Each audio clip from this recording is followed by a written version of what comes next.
네, 계속해서 전문가 두 분과 함께 중동 상황 살펴보겠습니다. 김인환 이화여대 정치외교학과 교수, 성일광 서강대 유로메나 연구소 교수 나오셨습니다. 안녕하십니까? 안녕하십니까? 안녕하세요. 자, 트럼프 미국 대통령 앞서 향후 이틀 내에 무슨 일이 일어날 수 있다 이렇게 말한 데 이어서 이번엔 이달 말까지 이란과 합의가 가능하다라는 말을 했습니다. 종전 기대감을 계속해서 좀 띄우고 있는 그런 모습인데 지금 물밑 협상이 잘 이루어지고 있다고 봐도 될까요? 그렇습니다. 계속해서 이스라엘 쪽, 미국 쪽 계속해서 협상이 계속 이루어지고 있고 그다음에 2차 회동에 대해서도 장소도 이슬라마바드 얘기 나오고 있고요. 전체적인 분위기는 협상이 계속 잘 이루어지고 있는 것으로 보입니다.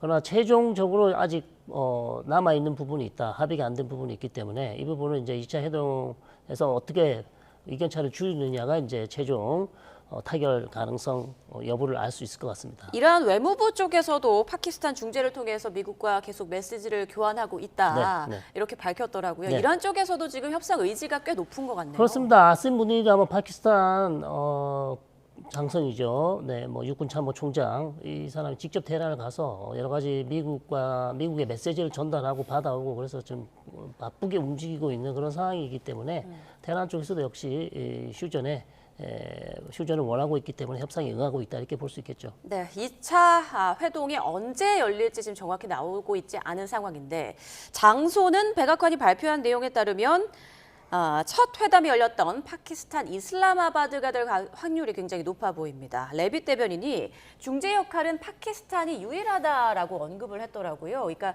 미국이 파키스탄에 대한 신뢰가 상당히 높은 것 같습니다. 네, 그렇습니다. 사실 지난 한 일주일 정도 상황을 이렇게 지켜보고 있으면은 외교에서 말하는 행동이나 수사가 얼마나 예측 불가하나라는 걸 볼 수가 있는데요.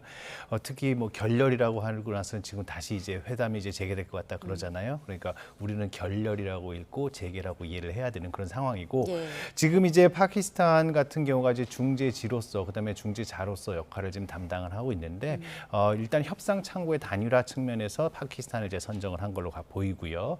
두 번째로 이제 파키스탄이 갖고 있는 좀 흥미로운 위치가 있습니다. 위상이 있는데 뭐냐면 이제 냉전이랑 그다음에 미국이 21세기 초반에 진행했던 테러와의 전쟁 때 물론 미국과의 관계에서 부침이 있었지만은 그래도 파키스탄은 비교적 미국과 함께하는 그런 중요한 파트너 국가였던 측면이 있고요. 그러니까 한마디로 미국에 어느 정도 신뢰가 있고요. 또 그다음에 파키스탄이 이제 뒤에는 또 중국이 있거든요. 예. 중국과 굉장히 가까운 국가고요. 그다음에 또 중국은 또 이란과 굉장히 가깝고요. 그렇기 때문에 어떻게 보면 파키스탄이 지금 적절하게 중재자 역할을 할 수 있는 위치에 있다라고 말씀을 드릴 수가 있겠습니다. 네, 지금 파키스탄 총리가 사우디, 튀르키예, 카타르까지 순방한 뒤 미국과 이란 간의 만남이 이루어질 수 있다라는 얘기가 나오고 있고요. 파키스탄의 무니르 군사령관은 후속 협상 협의를 위해서 또 이란으로 건너갔다는 소식이 전해졌습니다. 지금까지의 파키스탄의 중재 역할 어떻게 좀 평가하고 계세요? 아주 뭐 고무적이죠. 트럼프 대통령이 사실 아심 무니르 참모총장과 상당히 이 긴밀한 관계, 그다음에 우호적인 관계를 유지해 왔고, 그래서 아마 파키스탄에게 이 협상을 좀 중지해 달라 여러 차례 요청을 했던 것으로 그렇게 또 알려지고 있습니다. 그렇기 때문에 파키스탄 입장에서는 또 트럼프 대통령의 어떤 요청을 받아서 다른 걸프 국가가 아니고 파키스탄이 직접 이번 휴전 휴전 협상을 중재할 수 있는 그런 모습을 지금 보여주고 있기 때문에 예. 2차 협상도 역시 1차 협상과 마찬가지로 파키스탄에서 개최될 가능성이 상당히 높아 보입니다. 그래서 파키스탄이 가지고 있는 외교력 이런 것도 좀 보여주고 있는 그런 셈이다 이렇게 말씀드릴 수 있겠죠. 네, 앞서 미국 측이 이란에 휴전 연장을 요청했다 이런 보도가 나왔었는데 미 백악관에서는 이를 부인했고요. 트럼프 대통령도 휴전 연장은 필요 없다라고 말했습니다. 그런데 뭐 우라늄 농축 문제나 호르무즈 해협 봉쇄와 관련해서 양측의 간극이 워낙 크다 보니까 우리가 휴전 시한이죠. 21일 전에 이게 타결이 될 수 있을 것인가에 대한 의문은 여전히 남아있거든요. 어떻게 전망하십니까? 네, 그렇습니다. 몇 가지 이제 해석을 해볼 수가 있는데 먼저 이제 미국 측에서는 어디선가 이제 보도가 나왔습니다. 미국이 이란 측에 휴전을 이제 협상을 계속 연장하자, 시한을 연장하자 이랬는데 이제 휴전 연장 요청에 대한 이제 보도가 나오자마자 즉각 부인을 했어요. 예. 이거는 이제 진위를 떠나서 뭐 당연한 행동으로 이제 보여집니다. 왜냐하면 지금 상황에서 휴전 연장 제안을 했다는 것이 만약 나온다면 이것은 사람들에게 아니면 대중에게 이건 불리한 위치에서 지금 협상을 하고 있는 것이 아닌가라고 하는 그런 인상을 줄 것이기 때문이에요. 그러니까 다 미국의 대응은 당연했다고 볼 수 있고요. 그다음에 말씀하신 대로 지금 우리가 알고 있는 건 이제 협상이 다시 재개된다고 하지만은 여러 측면에서 간극이 큰 걸로 알려져 있습니다. 특히 우라늄 농축 문제에 대한 시한에 대한 이견 문제라든지, 그다음에 이제 이란이 그 외에 원하는 여러 가지, 그다음에 또 미국이 원하는 것들, 여기서 이제 그 차이를 좁히지 못하고 있는데, 그렇다면은 사실은 2주간이라고 하는 그 간격, 처음에 얘기했던 그 휴전의 2주의 휴전이라고 하는 것을 봤을 때는 되게 시간적으로 촉박하고 그 사이에 뭔가 타결이 된다라는 것은 사실은 좀 시간이 부족하다는 느낌을 많이 받게 됩니다. 물론 지금 여러 가지 상황에 진전이 있고 발전이 있는 것으로 보이지만은 저는 약간은 거기에 대해서 좀 조심스러운 전망을 하고 싶은데요.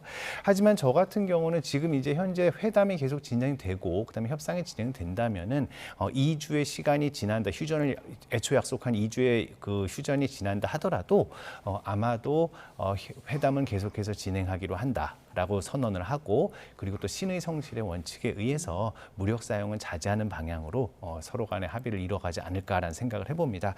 그리고 또 하나 이제 긴장 완화 무드가 미국에게도 필요한 이유가 있는데요. 이제 4월 말 같은 경우는 이제 영국의 찰스 국왕이 미국을 방문한다고 예정되어 있고, 그다음에 또 5월 중순 같은 경우는 이제 트럼프 대통령이 현재 한번 미룬 미중 정상회담 때문에 중국을 방문해야 됩니다. 한마디로 4월 말부터 이제 미국 외교에 굉장히 중요한 이벤트들이 줄지어 있는데 계속 전쟁 상황 속에서 이것을 향하는 것도 사실 트럼프 대통령 좀 불안할 수 있거든요. 좀 안 좋은 모양새를 보이기도 할 거고. 그래서 지금 어느 정도 이제 좀 긴장 완화를 하기 위한 그런 조치는 나설 가능성이 높지 않을까라고 보고 있습니다. 네, 휴전 시한을 뭐 한 번쯤 연장할 수는 있겠지만 4월 말에서 5월 초 사이 트럼프 대통령은 어떻게든 협상을 하려고 하지 않을까, 이런 전망이 나오고 있는 상황입니다.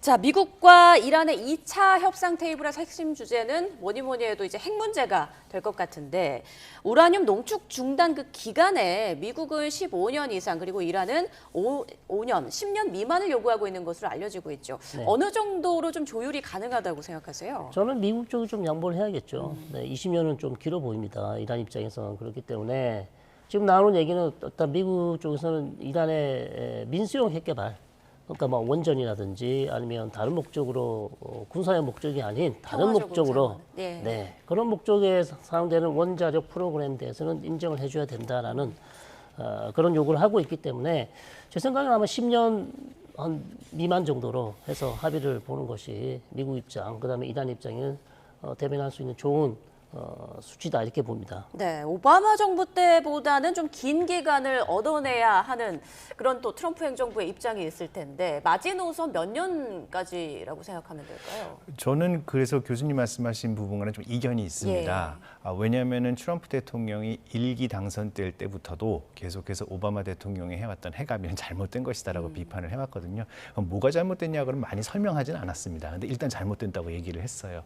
근데 지금 이제 오바마 대통령과 당시 이제 유럽 정상들, 주요 국가들이 합의해가지고 이제 같이 개입해서 했던 그때 합의 내용이 바로 이란의 핵 농축 능력을 15년 동안 중단한다라는 그 얘기였잖아요. 그렇다면 적어도 이번에 트럼프 대통령이 원하는 것은 적어도 15년 이상이 돼야 되는 것은 맞거든요. 근데 이제 그걸 알기 때문에 이란 같은 경우도 지금 이것을 자꾸 3년, 5년, 뭐 10년 이렇게 얘기를 하고 있는 것인데, 저는 그래서 트럼프 대통령의 입장에서 봤을 때 그 외에도 지금 핵 문제 말고도 미사일 능력에 대한 문제라든지 또 아니면 호르무즈 개방 문제라든지 여러 가지가 지금 얽혀 있는 상황들입니다. 그리고 또 핵물질 반출 문제도 좀 엮여 있고요. 그렇기 때문에 지금 트럼프 대통령 같은 경우 지금 뭐 그랜드 바겐, 뭐 빅딜 이런 얘기를 하고 있지만은, 저는 트럼프 대통령 같은 경우는 오바마 대통령 당시에 맺었던 그 협약과 협의와 좀 더 나은 방향으로 나아가야 되기 때문에 적어도 그 시한 문제에 있어서는 양보를 하기가 쉽지 않겠다라는 그런 좀 조심스러운 전망을 해보게 됩니다. 근데 우리가 이제 몇 년 동안 이제 트럼프 대통령을 봐온 결과, 트럼프 대통령은 자기가 무엇을 하든 간에 그것은 잘된 것이기 때문에 그 어떤 딜이 만들어졌을 때 그 내용과 관계없이 아마 이것은 하나의 아름답고 큰 딜이라고 스스로 자평을 하지 않을까 그런 생각을 해봅니다. 15년 이하로 협상을 하더라도 역사적 성과이다라고 포장을 할 것이다라는 말씀이시군요. 자, 앞서 벤스 부통령이 말을 했죠. 트럼프 대통령이 스몰 딜이 아닌 그랜드 바겐을 원하고 있다라고 말을 했습니다. 자, 그렇다면 빅딜이 이루어지려면 미국 측에서도 이론에 뭔가를 큰 걸 내줘야 할 텐데 네. 어느 정도로 내줄 수 있을까요? 그러니까 이제 2월 말에 사실 미국과 이란의 핵협상 중에서도 이란 측에서 이미 이런 아이디어를 줬습니다. 미국이 우리 석유, 원유, 가스 투자하면 안 되겠냐? 우리 필요하다. 오래됐기 때문에 우리 플랜트 산업, 그다음에 정유 산업 너무 낡았기 때문에 새로 다 바꿔야 된다. 그렇다면 미국이 투자하면 되지 않겠냐 이런 제안을 했었거든요. 예. 그 당시 트럼프 대통령은 거기에 대해 화답은 하지 않았습니다만 지금 다시 이제 그랜드 바겐 얘기가 나오는 것은 결국 핵 문제만 해결되면 미국의 정유 기업들이 얼마든지 들어와서 이란의 플랜트 산업을 바꿀 수 있고 투자도 할 수 있고 그렇다면 이란도 이익을 보고 미국도 이익을 볼 수 있지 않냐. 그리고 이란은 또 그 당시에는 또 얘기했습니다. 우리가 민간 항공기 많이 사야 된다. 보잉사 얼마든지 살 수 있다. 이렇게 얘기를 했기 때문에 이 모든 것이 제가 봤을 때는 그랜드 바겐에 들어있고 그다음에 이란의 경제 제재 해주면 이란의 경제도 번영할 수 있다. 이런 아주 청사진을 그리는 것인데 다만 모든 것은 이제 핵협정이 잘 된 이후에 가능한 것이기 때문에 예. 너무 빨리 김칫국을 마시기는 좀 마셔서는 안 된다 이렇게 봅니다. 네, 네. 이렇게 양측에서 종전을 위한 대화를 계속 이어가고 있는 상황이지만 호르무즈 해협 주변의 긴장감은 아직도 계속 높은 상황입니다. 지금 미국의 대이란 해상 봉쇄는 계속되고 있고 미군의 세 번째 항모가 곧 중동에 도착할 예정입니다. 트럼프 대통령은 봉쇄에 안 따르면 무력 대응하겠다라는 내용의 경고 방송이 담긴 그 내용을 SNS에 게시하기도 했고요. 이란은 국영 방송을 통해 처음으로 홍해 봉쇄를 또 공식적으로 언급을 했습니다. 양측에서 이같이 호르무즈 해협을 놓고 긴장감을 높이는 건 협상력을 높이려는 의도라고 봐도 될까요? 그렇습니다. 일단은 지금 이란 같은 경우는 호르무즈 해협이라고 하는 건 내놓을 수 없는 그런 협상 예. 카드고요. 왜냐하면 자기가 원하는 것을 얻을 때까지 계속 이것을 쥐고 있어야지 바게닝 레버리지가 생깁니다. 근데 하지만 미국의 입장에서 봤을 때는 지금 호르무즈 해협으로 인해서 봉쇄로 인해서 이란이 했던 봉쇄로 인해서 지금 전 세계적으로 지금 경제적인 여러 가지 어려움들이 퍼져나가고 있고 또 미국도 거기서부터는 지금 자유로운 상태가 아니기 예. 때문에 지금 미국이 가지고 있는 카드는 무엇보다도 군사력 사용이거든요. 군사력의 우위라고 하는 것. 그래서 지금 이란에서 나오고 있는 이란 항구를 통해서 나오고 있는 모든 선박에 대해서 검열 아니면 봉쇄를 하겠다라고 얼음장을 놓는 거죠. 근데 이제 이것을 보면은 이란 항구를 통해서 나오는 배는 아마도 이제 석유 원유들을 실어 나르고 있을 거고요. 네. 그렇게 된다면 이것은 또 어떻게 보면 중국을 향한 메시지일 수도 있습니다. 중국이 이란의 원유를 많이 사고 있는 그런 나라고 그렇기 때문에 중국을 만약에 중국으로 가는 원유를 제한한다고 하면 중국에게도 경제에 큰 타격이 있기 때문에 중국도 역시도 이 이란에 대한 미국의 대응에 협조를 해라라고 하는 이제 압력을 가하고 있다고 봐야 되겠죠. 중국에 대한 일종의 또 압력의 그렇습니다. 의도도 있다란 말씀이십니다. 자, 이란에서는 봉쇄 조치가 계속되면 그러니까 미국이 계속 홍해가 아니죠. 호르무즈를 봉쇄한다면 페르시아만과 오만만 홍해 수출입 활동을 용납하지 않을 것이다라고 처음으로 공식적으로 언급을 했습니다. 이렇게까지 조치에 나설 가능성은 어떻게 보세요? 이건 최악의 경우예요. 지금은 협상이 잘 되고 있기 때문에 예. 만약에 협상이 안 되고 혹시 또 미국과 이란 간에 무력 충돌이 다시 발생한다면 그때 가서 이란은 아마도 예멘인 후티를 이용해서 홍해를 지나는 바벨 만렙 해협에서 지나는 선박을 공격하는 방식으로 봉쇄 효과를 노릴 수 있습니다. 그러나 네. 이거는 최악의 경우이기 때문에 아직까지는 사용할 가능성은 그렇게 높지 않습니다. 그래서 협상만 잘 된다면 저는 이 카드는 쓰지 않을 것이다 이렇게 보고 있습니다. 네, 일단 지금 이란에서는 우리 이런 카드도 가지고 있다라는 거를 일종의 그렇죠. 하나의 보여주는 것이다 이런 말씀해 주셨습니다. 그런데 앞서 호르무즈 해협을 탈출했다고 보도가 나왔던 그 중국 선박은 미국의 봉쇄로 회항한 것으로 알려졌죠. 자, 미국이 중국 선박의 길을 막은 것이 다음 달로 예정된 미중 정상회담에서 변수로 작용할 가능성도 있다라는 일각의 그런 전망이 나오고 있는데 어떻게 보십니까? 저는 그 부분에 대해서는 이번에 회항 사건이 미중 정상회담에 어떤 영향을 줄 거라고는 생각은 하진 않습니다. 예. 아무래도 우리가 지금 현재로서는 좀 더 큰 틀에서 이란과 미국 문제가 어떤 방향으로 가는지에 더 관심을 가져야 된다고 생각을 해요. 이제 지금 현재 미국이 진행하고 있는 역봉쇄죠. 이란의 호르무즈 해역 봉쇄에 대한 역봉쇄인데 이거는 이제 이란과 중국 모두에 대해서 타겟이 된다고 타겟을 하고 있다고 생각을 합니다. 이란한테는 석유 수출을 제한해서 경제적으로 압박을 가하고요. 그다음에 중국에게는 장기적으로 가면은 중국에게 굉장히 불리할 것이다, 경제적으로 안 좋을 것이다라고 하는 압박을 하면서 중국에게 외교적인 압력을 통해서 이란에게 뭔가를 하고 그다음에 파키스탄에게도 하고 이런 식으로 지금 요구를 한다고 보여집니다. 그런데 지금 이제 5월 중순에 이제 미중 회담이 예정되어 있는데 예. 사실 지금 중국 같은 경우는 3월 말 4월 초에 예정되어 있던 미중 정상회담이 연기된 게 굉장히 아쉬운 측면이 있는 것으로 알려지고 있거든요. 뭐냐면은 미국 대통령을 베이징으로 불러들여서 좀 더 중국의 좀 강화된 그런 위상 이것을 보여줄 수 있는 기회로 삼으려고 했는데 그것이 뒤로 연기돼서 굉장히 아쉬워한다고 얘기가 있습니다.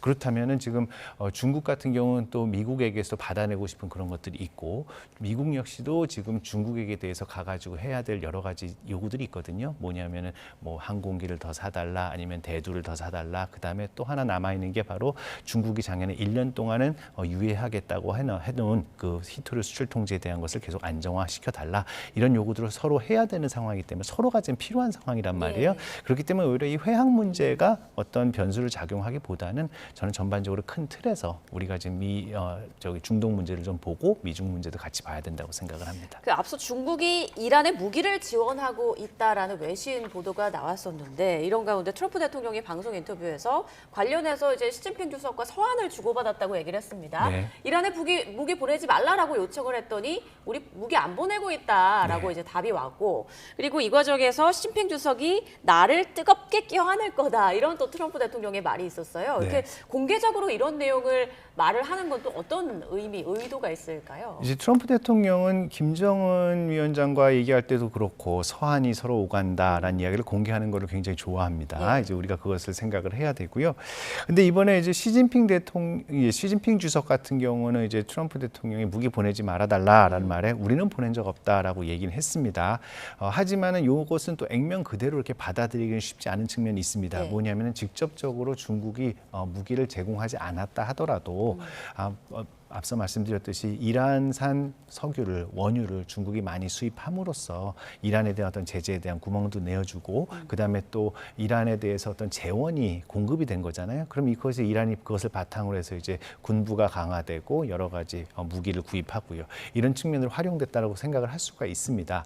그다음에 지금 이번 전쟁이 진행되는 과정에서 우리가 하나 흥미롭게 관찰하고 있는 것이 미군의 움직임, 선박의 움직임이나 항공기 움직임이 민간 여러 가지 추적하는 사이트들에 의해서 정보가 획득되고 그것이 중국으로 보내져서 그것이 중국의 AI를 통해서 이게 다시 역으로 이란에게 정보 제공이 되고 있다 이런 이야기도 있었고 네. 그다음에 또 중국이 음으로 양으로 여러 가지 중국의 정찰 위성을 통한 정보들이 이란으로 가고 있다 이런 이야기를 나오고 있으니까 그냥 이것을 단순히 무기를 제공하지 말라라는 게 아니고 군사적으로 중국이 이란을 도와주는 것은 삼가달라라고 하는 그 의미가 더 강하다고 우리가 해석을 해야 되지 않을까 싶습니다. 그렇군요. 자, 종전 협상 기대감이 커지는 가운데 이스라엘의 움직임이 또 하나 이제 변수로 주목이 되고 있죠. 자, 어제죠. 33년 만에 이제 이스라엘과 레바논 정부 간의 협상이 이루어졌는데 별다른 성과 없이 끝났다라는 보도가 나왔습니다. 그런데 조금 전에 그 알자지라 방송 등 일부 외신에 따르면 헤즈볼라가 휴전에 동의했다라고 지금 보도가 나오고 있습니다. 사실 확인이 좀 필요해 보입니다만 휴전에 동의를 했다면 어떤 의미로 또 읽을 수 있을까요? 이제 휴전이 중요한 이유는 이란이 계속해서 지금 미국과의 2차 협상 조건 아니면 최종 사인하기 전에 반드시 이스라엘이 헤즈볼라에 대한 공격을 중단해야 된다고 요구했을 가능성이 상당히 높습니다. 예. 그렇기 때문에 트럼프 대통령 입장에서는 지금 2차 회담을 준비 중에 있는데 계속해서 이스라엘과 헤즈볼라 간의 전쟁이 계속 이어지면 방해가 될 수 있어요. 예. 그렇기 때문에 말씀해 주신 대로 아마 헤즈볼라가 동의를 했고 그다음 이스라엘 언론도 보시면 한 일주일 정도의 휴전을 할 가능성이 있다. 이스라엘 정부도 그걸 고려 중에 있다 이런 얘기가 나오고 있기 때문에 결국 2차 회동 전이든지 아니면 2차 휴전 회담 중간이든지 반드시 아마 레바논에서 휴전이 될 가능성이 상당히 높다. 저는 그렇게 보고 있습니다. 네, 알자디드 TV에서 방송한 그런 보도한 내용입니다. 헤즈볼라가 휴전에 동의를 하면서 2024년 방식으로의 복귀는 안 된다라고 네. 말한 것으로 전해지고 있는데 이건 어떤 내용인가요? 2024년 복귀는 사실 그때 휴전 당시 그냥 삐삐폭탄 이후죠. 삐삐폭탄이 터지고 나서 헤즈볼라가 상당히 약화된 이후에 이스라엘과 헤즈볼라 간의 휴전 조건이 헤즈볼라가 이스라엘을 공격하는 그런 군사적 움직임을 보인다. 임박한 위험이다. 그것이 간주됐을 때 이스라엘은 얼마든지 헤즈볼라를 공격할 수 있는 권한을 얻었어요. 그러니까 2024년 휴전 이후에도 이스라엘은 계속해서 사실상 헤즈볼라를 공격해 왔습니다. 마음만 먹으면. 그래서 이 부분에 있어서 헤즈볼라는 이해할 수 없다는 거죠. 휴전을 했는데 왜 우리를 계속 공격하냐? 이 부분이 이제 그 당시에 합의된 내용이기 때문에 이번 휴전 합의에서는 그런 것을 용납할 수 없다. 지금 그걸 요구하고 있는 것이죠. 글쎄요, 지금 이스라엘 측의 어떤 공식 입장은 나오지가 않아서 이 휴전 동의 문제가 사실인지는 조금 더 기다려 봐야겠습니다. 이제 어제 네타냐후 총리가 안보관계 장관 회의 후에 그 영상 메시지를 통해 레바논 남부를 계속 좀 공격하겠다라는 취지로 말을 했거든요. 네. 지금 헤즈볼라에서는 우리가 휴전에 동의했다라고 말을 하지만 이스라엘 측에서는 우리는 동의한 적 없다라고 나올 가능성도 있지 않을까요? 네, 그렇긴 한데요. 어제도 아마 안보 내각을 했는데 최종 결론은 아직까지는 하지 않는 걸로 나왔지만 결국 트럼프 대통령이 강하게 압박할 거예요. 그렇다면 이거는 시간 문제라고 저는 봅니다. 네. 미국 트럼프 대통령이 움직이면 이스라엘도 어쩔 수 없이 레바논 헤즈볼라와 휴전 동의를 할 것이다라는 말씀해 주셨습니다. 지금 유럽 국가들에서는 미국을 뺀 독자적 안보 체계 구상에 속도를 내고 있는 것으로 전해지고 있습니다. 호러 문제도 따로 논의한다고 하던데 원래 좀 회의적이던 독일까지 찬성을 하면서 속도에 좀 가속도가 붙었다고 하더라고요. 지금 상황 좀 어떻게 볼 수 있을까요? 그렇습니다. 지금 나토 내에서 이제 미국을 뺀 상태를 상정을 해야 된다. 예. 그리고 유럽 국가들만이 모여서 같이 역할을 강화해야 된다는 움직임이 지금 굉장히 활발해지고 있습니다. 가장 큰 이유는 사실은 그린란드 때문입니다. 이게 트럼프 대통령이 작년 취임하자마자 그린란드를 미국이 원한다는 얘기를 했었고 올해 초에도 그런 얘기를 했었고 그리고 또 이번에 호르무즈 해협 문제 그다음에 이란 전쟁에서 유럽 국가들 나토 동맹들이 도와주지 않으니까 이제 나토에 대한 또 회의론까지 얘기를 하면서 유럽 국가들이 느끼는 그런 불안감이 지금 굉장히 커졌거든요. 이제는 유럽에서 나토가 있다 하더라도 미국이 역할을 담당하지 않을 수 있겠다라는 그런 우려가 지금 커지고 있는 겁니다. 사실은 이제 나토에서 유럽 국가들이 더 많은 역할을 해야 되겠다라고 하는 것을 미리부터 얘기했던 나라는 프랑스예요. 그런데 방금 말씀하신 것처럼 독일 같은 경우는 좀 여기에 대해서 미온적이었습니다. 그 이유는 두 가지입니다. 첫 번째는 프랑스가 주도적인 역할을 하는 게 좀 불안한 거고요. 두 번째로는 독일 같은 경우는 오랜 시간 동안에 유럽이 만약에 더 많은 역할을 나토에서 한다 그러면 미국이 발을 뺄 수 있는 구실을 제공한다라는 그런 논리를 세워왔어요. 근데 지금 다만 상황이 돌아가는 것을 보니 이제 이것을 계속해서 주장할 수 없는 상황이 된 겁니다. 왜냐하면 미국의 어떤 커미먼트를 이제 정말 신뢰할 수 없는 그런 상황이 됐기 때문이죠. 하지만은 지금 유럽 국가들 같은 경우도 자기네들만의 그런 어떤 고민들이 굉장히 많습니다. 미국에 그동안 많이 의존을 해왔던 지휘 체계라든지 뭐 위성 능력, 정찰 정보, 그 다음에 또 미사일 경보, 그리고 무엇보다도 해구산 문제가 있거든요. 그러면 과연 지금 유럽 국가들끼리 힘을 합쳐서 러시아라고 하는 위협을 잠재적 위협을 대응할 수 있겠느냐라는 그런 문제가 있고요. 하지만 일단은 지금 시간이 있고 빨리 움직여야 되겠다라는 생각을 하면서 지금 유럽 국가들이 같이 움직이는 건데 그래서 지금 현재 나오는 이야기는 영국, 프랑스, 그다음에 여러 나라들이 이제 호르무즈 지역에서 안정화가 이루어지면은 그 이후에 나와야 되는 게 지금 이란이 지금 매설해놨다고 하는 그 기뢰들이잖아요.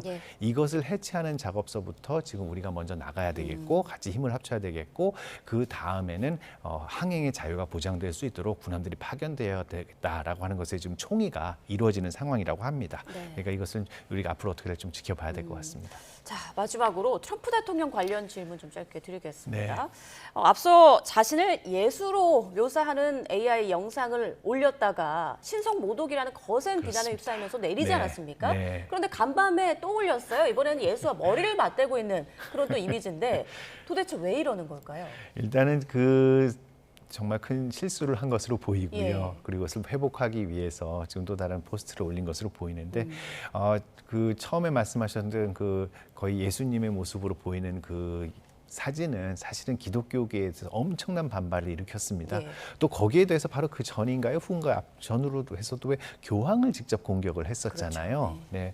그러면서 이것은 이제 신성모독이 이제 그 포스팅에 대해서는 신성모독에 대한 비판, 그다음에 교황에 대한 비판을 하면서 이번에 카톨릭계가 굉장히 반발을 했거든요. 근데 이게 사실은 지역구나 아니면은 전반적인 선거 캠페인을 해야 되는 사람으로서부터는 굉장히 충격이고 이걸 악재인 게 지난 2024년 선거에서요. 미국 카톨릭이라고 자기가 아이덴티티를 정한 사람들이 3분의 2가 트럼프 대통령을 지지했다고 나옵니다. 네. 그런데 이 사람들이 이거는 너무 나간 것이다라고 하면서 만약에 지지를 철회하게 되면은 이번 중간 선거를 앞두고 있는 공화당으로서는 최악의 어떻게 보면 전쟁보다 더 안 좋은 그런 악재가 될 수 있거든요. 그래서 여러 가지 내용들 불만들이 빗발을 쳤고 여기에 대해서 좀 무마를 하는 그런 모습으로 보입니다. 네, 글쎄요. 트럼프 그 종전 협상에 대한 기대감은 지금 커지고 있는 상황이지만 트럼프 대통령 입장에서는 내부 여론을 좀 걱정해야 하는 또 그런 시기가 아닌가 싶습니다. 지금까지 김인한 이화여대 정치외교학과 교수, 성일광 서강대 유로메나 연구소 교수와 함께 중동 사태 짚어봤습니다. 고맙습니다. 감사합니다.